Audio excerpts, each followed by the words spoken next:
Hi, this is Gracie from Gracie Ellie Design, and today I want to share with you a shabby chic card I made for Valentine's. First, I want to show you how I created this beautiful background. I actually made my own glitter paste. This is really easy to make. I used Dreamweaver's translucent or clear embossing paste and also ultra-fine glitter from Stampin' Up. All you have to do is mix a bit of the paste with glitter. The more glitter you add to the mix, the more sparkly you'll end up looking on your project. So at first you'll notice that the glitter won't want to stick to the paste, but if you keep mixing, you'll end up with a nice consistent texture. This really makes a difference when you apply it. So now I will be using a heart stencil. This is a homemade stencil, and I'll be adding glitter paste to just the edges or the corners of my card base. You'll see how this paste goes on white, but it will dry clear. This is how it looks when it starts to dry. It goes from an opaque white to a sparkly clear paste. Just beautiful. Here is a previous background that I had prepared already, and you even see how I use here a little bit of gold embossing paste. I will be using a lot of die cuts. This large heart die cut is being attached with a nice mounting tape that I found on the hardware store.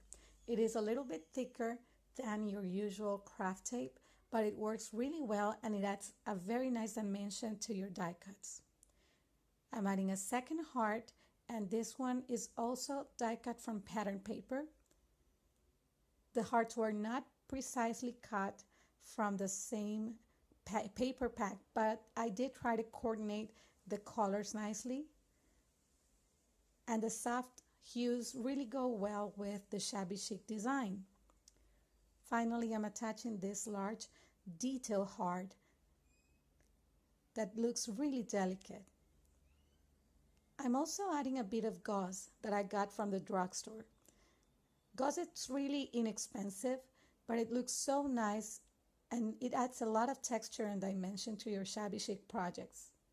Here I'm just scrunching it on the bottom of the heart, and I'm attaching it with some permanent clear adhesive.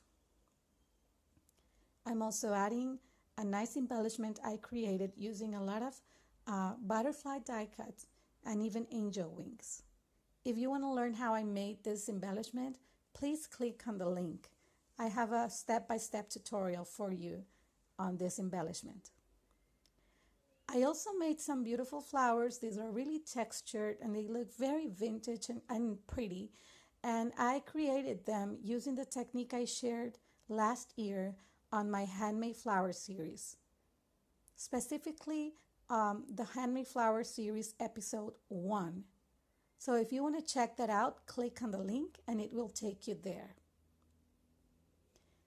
I'm adding the flowers around the heart, framing both the heart and also the butterfly without covering any of those beautiful die cuts.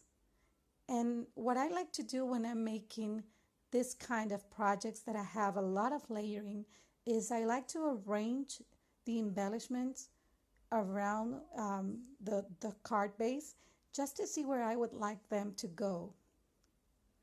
And that's exactly what I did here.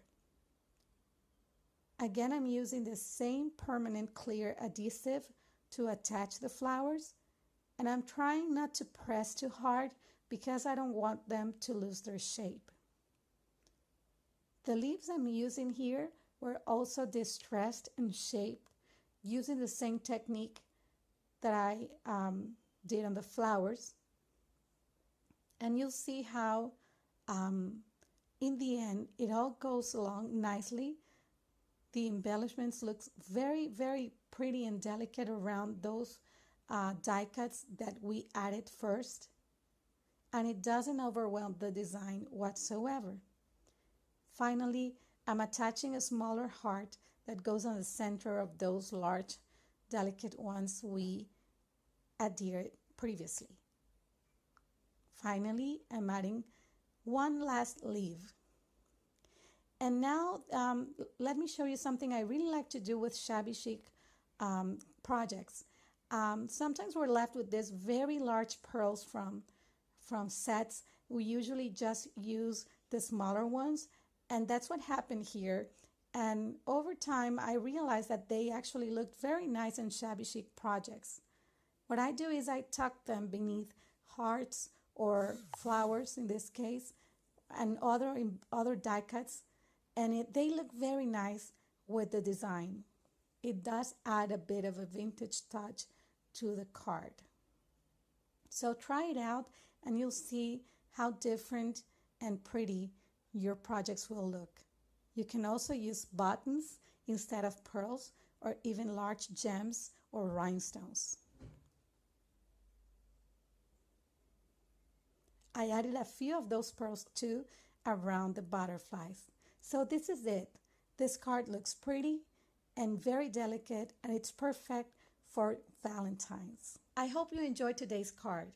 Details, pictures, and supplies used to create this project can be found on my blog, so click on the link in the description below. Thanks so much for stopping by.